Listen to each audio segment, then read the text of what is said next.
Hi, I'm Dr. Matthew Norton, the founder of People Plus Purpose, and this is the Truth Behind Dentistry podcast. And today I am excited to have Marc Haine as my guest. Marc is a customer and employee experience strategist, keynote speaker, consultant, and the author of Lights, Camera, Action: Business Operational Excellence Through the Lens of Live Theater. With over 30 years of experience in hospitality, retail, and other customer-facing industries, Marc has created unique frameworks to empower businesses to transform everyday operations into extraordinary experiences. Welcome to the podcast, Marc. Thank you so much. What a great introduction. Thank you so much. Yeah, well, it was your story. That's why it was a great introduction. There you go. There's something to be said for authenticity. Yeah, and it would only make sense that you might resonate with it since it was you, right? That's when you know it's a good introduction. You go, ah, that really described me. That's what. Well, sometimes I look in the mirror and go, "Is that really me? Was that me? Is he talking about me?" Yeah, was I there? Did I write that book? I love that book title, and we'll come back to the book in a few minutes. But I even like that subtitle. It's intriguing, and I'll think we'll have to have you explain it a little bit. Business Operational Excellence Through the Lens of Live Theater. I'm thinking people are watching and going, I'm not sure exactly how that plays out, but interesting. So let's talk a little bit first, maybe about organizations maybe that you work with. About how you work with in onboarding processes to go, you say to go from onboarding to forever boarding. So maybe you can talk to us a little bit about what that looks like. So you just hit on my passion point. This is one of the things that I've come across in my 30 years working in hospitality. And had the opportunity back in 2015 to work for a municipality where I got to work with other businesses. And I realized everything that I was experiencing in hospitality that I thought was, oh my goodness, hospitality is so tough. If it wasn't for all these people, it would be so easy. And then I realized as I got into other industries and I got to see other customer facing businesses, I realized everything that we experience in hospitality, everybody else is experiencing as well. And one of the biggest core challenges that I find is that we have, as employers, we have an onboarding process. And I've talked to many, many different stakeholders within the onboarding processes from different industries. And there all seems to be this resonant kind of habit that we have with onboarding, which is we have to share with the new hires the policies, the procedure manuals. We have to let them know what's going on and make sure that they're all kind of wound up, ready to do their job. And so we'll do this onboarding process. It might take a couple of weeks, it might take a couple of months, but then at some point we say, okay, we've given you all the information you need to be successful, now go. Right. And then we leave them out in the ether to just wallow.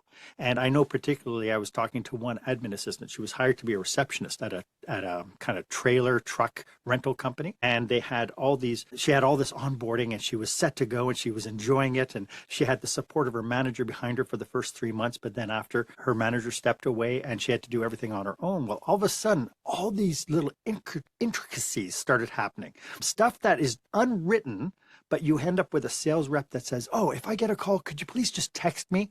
And I'll call them right back. Or somebody says, if I'm in the yard, can you please page me? Or if I'm with a customer, can you please never, ever interrupt me? Just take a message. And so she had all these kind of micro procedures that she had to contend with. Right. But then things started happening. For instance, she'd be on her phone texting the sales rep, and her boss would come in and go, you know, you're not supposed to be using your cell phone at work. You're not supposed to be texting. And she's like, and they walk away. And then she's on the phone talking to somebody on her cell phone because that's what the sales rep wanted. And somebody would pass by and go, you know, the receptionist is always on her phone. You have to talk to her about that.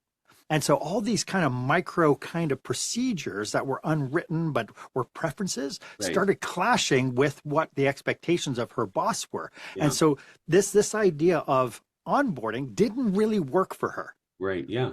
But then I thought to myself, what would happen if instead of doing an onboarding process that has a beginning and an end, why don't we make it an infinite process where we're constantly following up with our employees, our team members, and over a period of time. And so I've done this with associations where we've put together onboarding processes that last over 2 years, because with membership-based organizations, you want membership renewals. We want people to kind of re-enroll. And I think we need to do this as well for our businesses. We constantly need to re-enroll our employees, find out where they're at. Are there any things that are challenging? What do we need to do to keep them evolving? And at the same token, it gives the managers a chance to be able to find out what are passion points, what are things that this person's really good, what are the secret superpowers that we didn't even know of that Yeah. this person could have. Right. Yeah. That's awesome. I think that that is a critically valuable insight. And it makes me think about personal relationships. I mean, like as we're dating somebody and then moving into marrying them, would we have like a window of time of an onboarding process into this relationship? We're going to onboard our marriage for what, a few weeks, but then I think, isn't that in many ways what we are doing and why we have a 50% approximate divorce rate? Because all those nuances of learning each other, the amazing, the passions, the values, the driver elements, the ways people behave in so many different situations, isn't that a forever boarding? Like I've been married now for 36 years. And I think, I mean, I still learn new stuff, right? If the onboarding stopped that long ago, we would be in trouble, right? Yeah. So I think, and that kind of fits in with Gallup. I mean, let me ask you this. Gallup, in talking about how low the engagement process is, how do you see this lack of forever boarding relating to the lack of engagement leading to turnover and uh, any number of other problems that are starting, the symptoms that begin to show up? And so that's exactly what it is. The Gallup results are a symptom of something that's much bigger. And part of that is this whole idea of engagement. You know, to your point about being married, you know, everybody evolves. And I think the typical onboarding process fails to recognize that this person is going to evolve. Right. And if you don't believe me, here's a test. Would you talk to your day one employee the same way you would talk to your year five employee? Mm.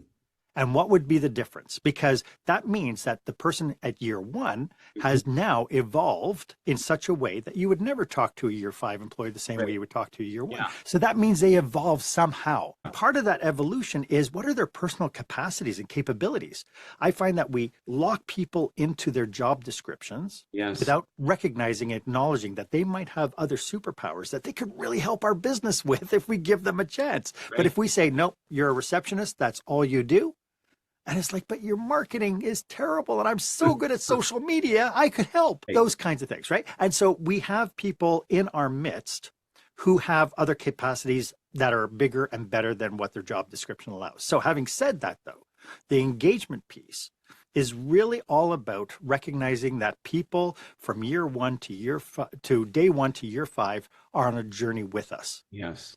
And within that journey, there are actual milestones that we could define, that we know that people will hit.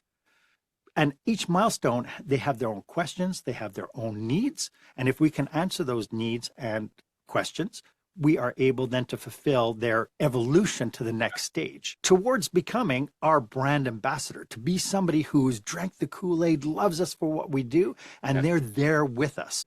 Unfortunately, to your point, the Gallup poll says that the majority of our workers are sitting in this pit of the tainted, which are the people who are wallowed, they're coming into work, they're doing their job as their job description defines. Right.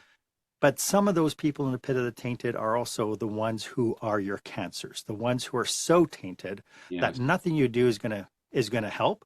And these are people that you need to recognize and get rid of as quickly as possible. Yeah. Yeah. But while people are in this pit of the tainted, there are things that we can do to recognize. If we can recognize that that's where they are, we can then find out what their needs are. How did we let them down? And how do we bring them back into the flow? Yes. And get them back on the path to becoming brand ambassadors. Right. Yeah. So sometimes people are the business owners or leaders might see it to be very inconvenient that people are not staying inspired with those initial job description tasks, et cetera, and would prefer, they think anyway, that there would be no evolution, right? This is not a journey. This is a more static post. that you should remain content with, right? And I think to me, it feels like that's where the leadership challenge comes up. And I'd like you to speak to that, because what is required of the attention and some skill sets on the part of leaders to notice these things on the parts of their team members, where some other genius might lie, or to give, equip, empower for people to run with things. So to me, it feels like it's a lack of leaders knowing how to deal with these needs. Well, again, to the point of the evolutionary side, there are corporate cultures where people come in, they do their work, they go home every single day, and they're just plain happy with that. And that's absolutely okay. There are people, though, who are going to be on this evolutionary journey. And so as much as an owner, you say, I want this person to stay in their job description, this is part and parcel of what the challenge is, because I don't care who you are, your business, you want your business to evolve, don't you? You don't want the same kind of business you had 8 years ago to be reflected in today. You want next year's business to be even better than it was this year. And so to those leaders, typically the big complaint I get is not, oh, I'm so glad that people are sitting in their job description doing exactly what I pay them for. What I typically will hear is, I don't understand why they don't take initiative. Mm. I don't understand why they can't be more creative. They can't be good problem solvers. I can't believe that these people don't come up with their own ideas and I have to tell them everything. And that's typically because you've evolved into a culture of micromanagement, and people have learned that if I come up with an idea, I'm going to get shot down.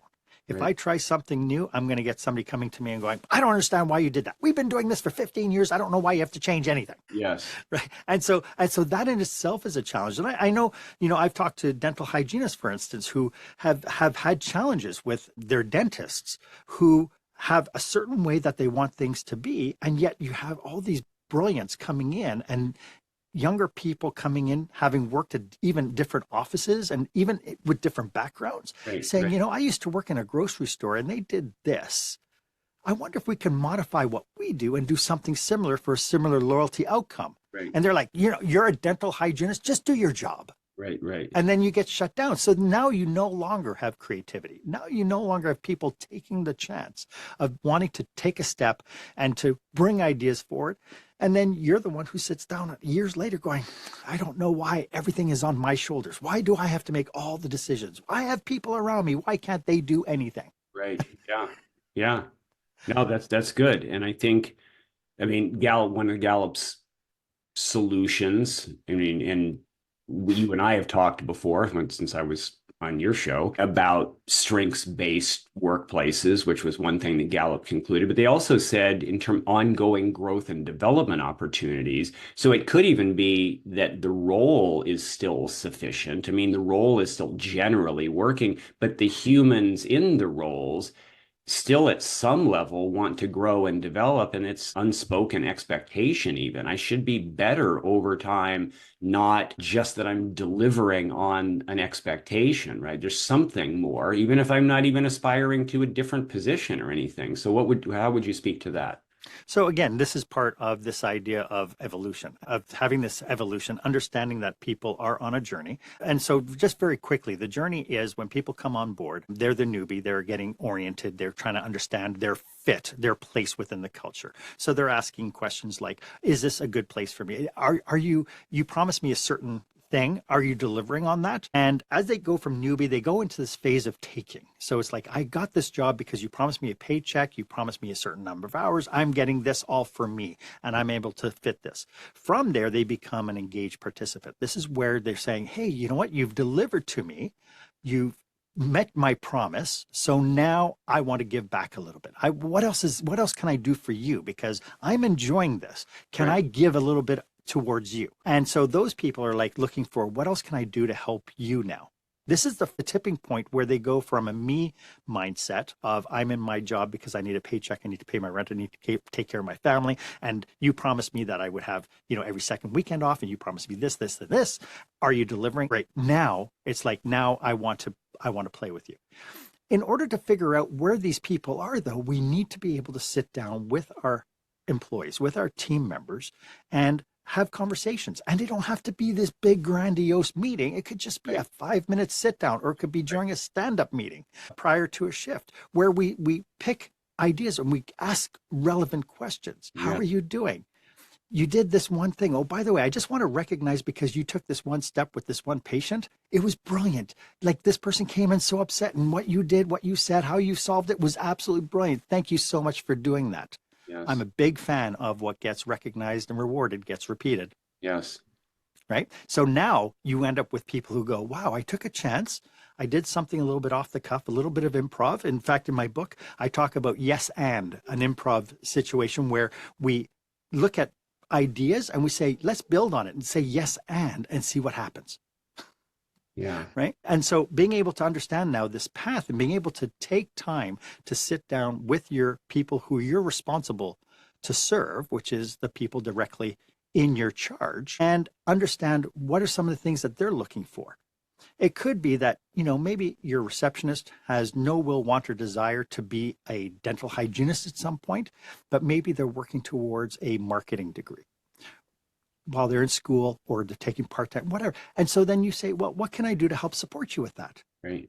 What are some of the things you're working at in school? What are some of the projects? Because you know what, maybe you can apply your project and we could become your case study. Would that be of help? Right. And so now you're becoming a partner with your team members. It's not just a transactional relationship anymore. It is actually a relationship. Yes. Yeah. Yeah. I think that's really quite profound. And I think it is profoundly missing in most small businesses. And I think that's in great part because, like, with so many of the people that I'm working with, they are genius, smart people. So most of the time, they are incredibly technically skilled, especially in the world of healthcare delivery, like the dentists and hygienists that we're talking to right now. But when was their training and education in business, for one thing, but also even more so these leadership nuances? Like, I don't really know how to do that. You're saying I have to have conversations on a regular basis with these people, all these people. Like, what are we going to talk about again? Remind me what we're going to talk about. And so I think it's foreign. So I think this is so important to realize we don't have to ever become like the expert, right? It doesn't have to be your main thing, but it does need to be incorporated. Or what are the odds of being able to get to peak performance, right? It's very interesting because Michael Gerber, in his book E-Myth Revisited, talks about technicians. These are people who are really great at what they do, and they start businesses around them. But I'd like to know, what part of the dental journey, dental practice journey, do we study leadership? Do we study finance? Do we study marketing? Do we study human resources? Right? And so a lot of people start businesses because they have the capacity and competency of being able to put a service together that they know is going to attract patients or customers. Right. But at what point do you turn around and say, you know what, I really have to work on leadership, or I really have to have an understanding of this idea around marketing? What about this thing about HR? What is HR? Like, right. I hire people, I pay them, they should do the work I pay them to do. And this is the mindset that we kind of fall into. Yeah. And I think it doesn't have to, just to alleviate for those who are thinking, okay, so I guess I'm going to need to deal with this part to some degree. It doesn't all have to be on you. There are other people for some of these things who might have, because I know bandwidth, time, energy, focus, these are hard things for small business owner professionals. Mm-hmm. But there are other people that can be equipped, empowered, and hired to complement your strengths, or to fill in places that you're needing. Yes. And I think that is very, very true in the medical profession, because really when you start a practice, the practice relies on you being with your patient. And so if you're only with your patient 5% of the time and you're spending 95% of your time being the business owner, right? Yeah. Well, you're not going to make any money. It relies on you being with patients. I had talked to my garage mechanic. I walked in one day after he serviced my car, and he's sitting behind a desk, his hands full of grease, and he's processing all the invoices. And I said, why don't you hire people? He goes, I used to have people. But then I spent so much time managing that I didn't get to do the one thing I started my business for, which is I love working on cars. Yes. And so it kind of reminds me, like the having a practice is you're there to be with patients. So my recommendation to him was, why don't you hire your boss? And he goes, what? I said, hire a business manager. Hire somebody that you're going to meet with once a week to go over objectives, business objectives. He can fill you in on finances and so on and give you the overall picture, but let him run your business Yes. while you run your practice. And then that changes the whole dynamic of how your practice runs, because now you have a business specialist who is responsible for hiring. So they have the HR capacity. They're responsible for marketing. So they have the marketing background, or they hire people to do that. But that's up to them to do that based on the budgets and the flow and the priorities that you set together. Does that make sense? Yeah, it makes perfect sense. So we're creating opportunity, providing opportunity for other people to thrive in their genius to complement our own. And that may be their passion that goes alongside my different passion and skill set. So no, I think that's perfect. I want to talk about your book, Lights, Camera, Action. Tell us a little bit about kind of the different lens that when you read that book, that how you're looking at business. Sure. So the book was written, was the catalyst for the book was back in 2016. I started acting for the very first time. I had never been on stage ever before, and a colleague came into me. She says, Mark, you act, right? And I said, well, yeah, sometimes I act goofy, sometimes silly, but most times just immature. She goes, no, I mean like in a play. And I said, no, I had never done that. And so she said, oh, we're doing this play. You'd be perfect. I think you'd be perfect for this role. And so it was one of those things I've always secretly wanted to do. I've encouraged my kids to take drama in school and stuff. But my biggest fear is I can't remember what I had for breakfast. How the heck am I going to remember my lines? Right. I went for the interview. I went for the audition. I got the part and started rehearsing and doing, well, we had 4 months of rehearsals on a comedy. And after 3 months working on a comedy, nothing is funny. And after about 3.5 months, you're thinking to yourself, why are we doing this? Like, I just don't understand why what is this all for? Why am I stressing myself out for? Why did I say yes? Right, yeah. Opening night comes, and I start off in the back, my hand on a doorknob. Now the backstage is completely black. You don't see anything. The lights go down, the music plays, the lights come up, and I walk on stage, completely blinded by all these lights because I've been in the black. And I utter my first lines, and all of a sudden a room full of 250 people start laughing. And I realize as I'm standing on that stage, going through my lines, I realize that's why we did what we did. We were putting together something to give an experience to people around us. And I was so blown away by that epiphany and by that experience. The next day I came in to the venue. I turned on the lights to the stage, seeing the stage for the very first time the way the customers did. And I was blown away by it. All of a sudden, I could see time, place, purpose set out just in the set design. And so I turned on the house lights. I went up, I sat on the couch, and I looked at everything that we created.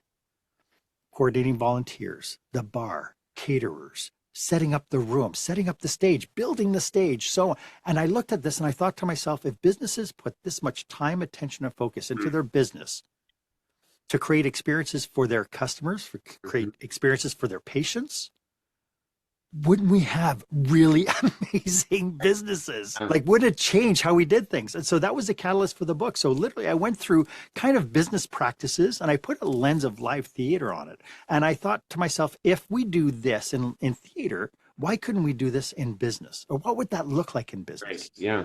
And so the very first chapter of the book is called Experience Expectations. I talk about this idea that every transaction we ever enter into, you and I connecting today, we have an expectation of how this is going to go. If everything works according to plan, we've met expectations. There's some things we could do that maybe exceed expectations. But a lot of times we walk into those transactions with the experience expectation and go, oh, what a shame.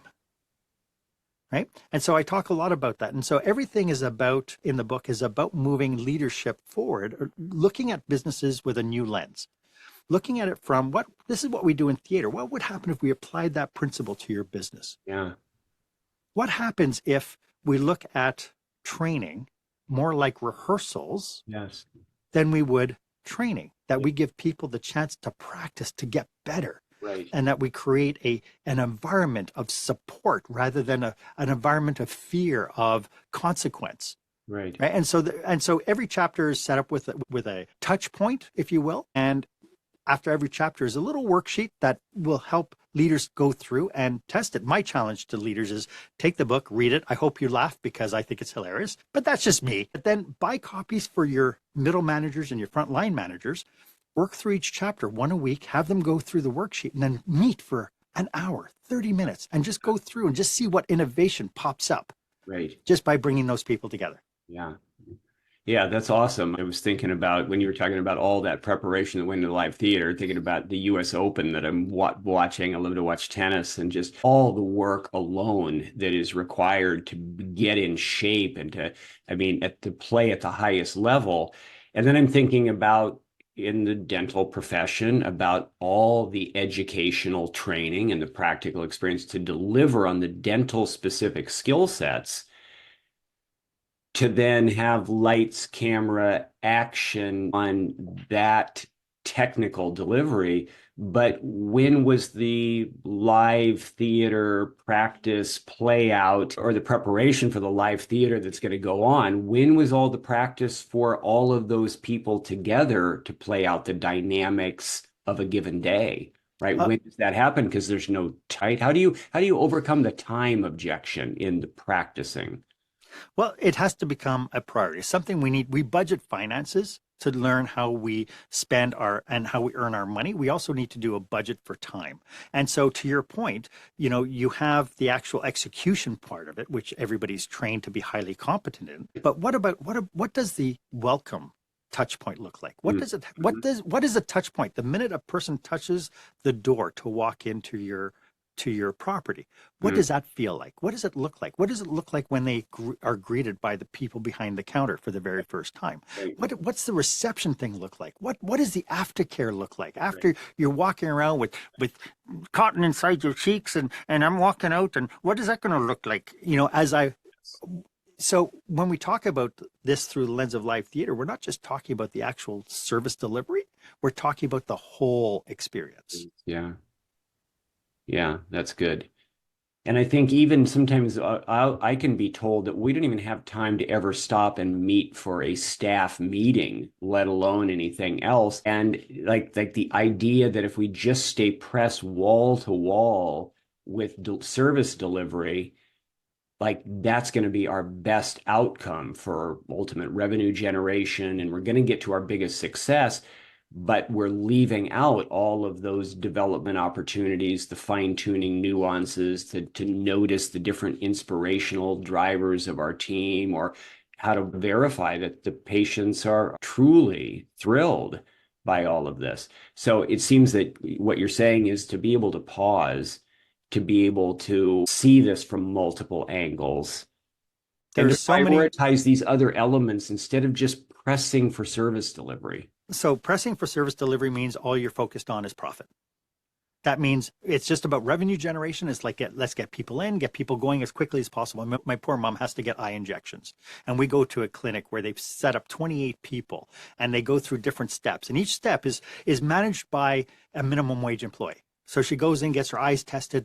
They freeze her eye on a monitor, and then she goes and sits in the waiting room. Then somebody else comes in and they test her vision on something, and then she sits in the waiting room. Then she goes into the doctor's office. They recline her in the chair. The nurse does drops. The doctor comes in literally a minute and 30 seconds. Check, check, check, check. Everything looks good. Thank you very much. And he leaves. Right. And so this is what happens though when we're in this, that it's service delivery, because that's where our money is. A lot of things kind of shake me up when you were talking about that, because right away I started thinking about the story that Stephen Covey told in the 7 Habits about sharpen the saw. Yes. Right. So the whole story goes that a lumberjack is being paid by the tree. He's got to cut down these trees, and he's got to do it as far, but it's taking him so long to cut down this one tree. And somebody says, why don't you just sharpen your saw? And he says, well, I have no time. I have to cut down this tree. Yes. Right. And then another, in hospitality, in culinary arts, we have the same kind of crisis. We have a crisis where the kitchen gets so backed up and so wangled, and there's so much chaos. And one of the biggest things I used to do in my kitchen was I used to stop production. Okay, everybody stop. We're just going to, we communicate with the customers and stuff. We're just a little bit delayed, but we stop, we get the team together, we get them refocused, and then we start up. And people go, but you're just slowing down service. No, what happens is when we start back up again, We're Right. starting up. We've eliminated the chaos, and we take the next step. We do a quick little planning session, a strategy session. Let's go. And we start moving forward. Now we are able to serve so much faster because now we become more in tune, more in beat. And so this idea of my business only relies on the success if we're serving our patients. Yes. What you're doing is you're starting to cut down trees with dull saws. Yeah. And we have to take portions of our time and we have to say, we need to invest Right. this much time. Yes, we're not going to see 3 clients or 3 patients in this period of time, but we need to invest that value, whatever that looks like for you, into making sure that we bring our team together and we work on this developmental stage. Yeah. Very well stated. Perfect illustration. Great book that you referenced there. And yeah, I think that's right. And I think that's missing. Yep. And again, it's if all you're thinking about profit, there's so much competition in your marketplace that if you're not going to give people the experience that they need, and you might do that profit, and do service delivery, but at some point, you're not going to be able to keep up. You're not going to be able to deal with all the challenges that are happening, the little infighting behind the reception desk because one person's mad at somebody else for the way they treated a customer or each other or whatever. You're not going to be able to challenge the fact that the bookkeeper didn't get it to the bank in time, so now your tax checks are late, or you're going to have all these crises formulate because you didn't take the time, because all you're worried about is making sure we make that revenue on this patient right now, right this second. Yeah. It's a very short view. It is. And it's non-sustainable. It's non-sustainable. And at some point, your patient's going to go, you know what? I get better service and I get a better experience over here. Yeah. And the level of stress that builds up, the level of anxiety and frustration and all of that becomes more negative than positive stress, it causes burnout. I mean, so eventually you can't keep up because your internal state is can't keep going, in addition to the fact that you've lost patient experience and value delivery, I think, in that. So this is fascinating to me, to us, right? We're fast. And I'm hoping that everybody who's with us is going, I hadn't thought of some of this that way. So I want to encourage everybody to get your book, Lights, Camera, Action, Marc Haine, Lights, Camera, Action. And if they want to know more, other than getting that book, what's the best way to get a hold of you to find out more about what you can do for them? So my email is mark@marchaine.com. Now, Mark is spelled with a C because I cannot pronounce K's. So it's mark@marchaine.com. You can go to marchaine.com. You can see a whole list of my topics I talk about and speak about. And I consult with business operations. Or you can check me out on LinkedIn. I'm everywhere. Oh, goodness great. If you just Google Mark with a C, Haine, Haine, you'll find me. Yeah. So they just have to remember the E at the end of Haine, and they got to remember it's a C, not a K. And that's it. So just it's right there. Red and blue. It's right there. Perfect. Well, I've really enjoyed our conversation. I thank you for coming on. Great pearls of wisdom. And I love the whole live theater lens to look through on this. And so this is great. Thank you. Thank you so much. It's been so brilliant being here with you. Yeah, thank you. So I am certain everybody has appreciated this episode of The Truth Behind Dentistry, and because this is really like the truth behind working with human beings. So I think it's a meaningful topic. So I hope that you will get Mark's book, Lights, Camera, Action. We thank you for being with us today. If you haven't subscribed, please do. Tell your friends. We want to get more great people like Mark to help make a difference in our lives. So we look forward to seeing you on the next episode. Thank you.